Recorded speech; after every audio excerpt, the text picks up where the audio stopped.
महत्त्वाची बातमी समोर येते। 22 वर्षीय मुलीसोबत अत्यंत क्रूर घटना घडलेली असून संपूर्ण उरण शहर हळहळ व्यक्त करते। ग्रामस्थ आक्रमक झालेले असून काल पोलीस ठाण्यावरती आक्रमक मोर्चा काढलेला आहे। आरोपीला फाशीची शिक्षा द्या अशी मागणी ग्रामस्थांनी केलेली आहे।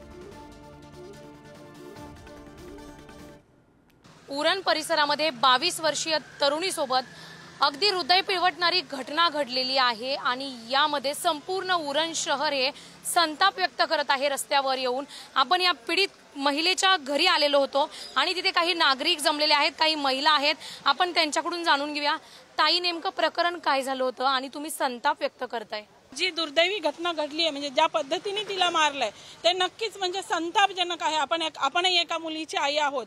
मुलीला मारलं ह्या घटना आपण ऐकतो, पण हे त्या ज्या निर्गुणपणाने त्यांनी त्या मुलीला मारलंय त्याच्याबद्दल नक्कीच आमच्या मनामध्ये तीव्र वेदना होत आहेत। म्हणजे ऐकणंही सहन होत नाही। जेव्हापासून आपण ऐकलंय तेव्हापासून आम्हाला इथे फक्त त्या मुलाला ज्या पद्धतीने तिला मारलंय, आधी काय झालं, कोणाची चूक होती हे नंतर आपण बघू, पण ज्या पद्धतीने तिला मारलंय ते खूप विचित्र पद्धतीने मारलंय।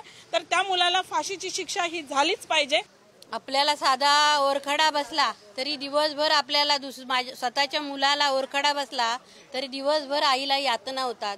आज त्या मुलीला ज्या क्रूरतेने मारलं गेलंय ही कुठल्याही, म्हणजे तुम्ही असाल कोणी आजूबाजूचे, सगळ्यांना इतक्या वेदना होत आहेत की म्हणजे माणुसकीला काळीमा फासणारी ही घटना आहे की कुठलाही हिंस्र प्राणी असेल ना तो ओरखडून खातो।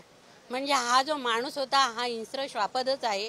मी असाच शब्दात त्याचा निषेध करेन। लवकरात लवकर या सर्व आरोपींना कठोर शिक्षा होईल याच्याकडे लक्ष द्यायला पाहिजे, जेणेकरून अशी वृत्ती करणारी जी माणसं आहेत परत अशी वृत्ती कुठेच घडली नाही पाहिजे। खरं तर या रायगडच्या छत्रपतींच्या भूमीत हा सर्व प्रकार घडतो आणि जे आहेत गुन्हेगार ते बिनधास्तपणे अजूनपर्यंत मोकाट फिरत आहेत। तर मग कुठेतरी पोलीस प्रशासन कमीपणा याच्यात दिसून येतो। परंतु माझी विनंती राहील पोलीस प्रशासनाला, या आरोपींना लवकरात लवकर अटक करून यांना भर चौकामध्ये यांना फटके मारून यांची धिंड काढून यांना फाशीची शिक्षा देण्यात यावी अशी मी तुम्हाला विनंती करतो। शिल्पा नरोडे, पुढारी, नवी मुंबई।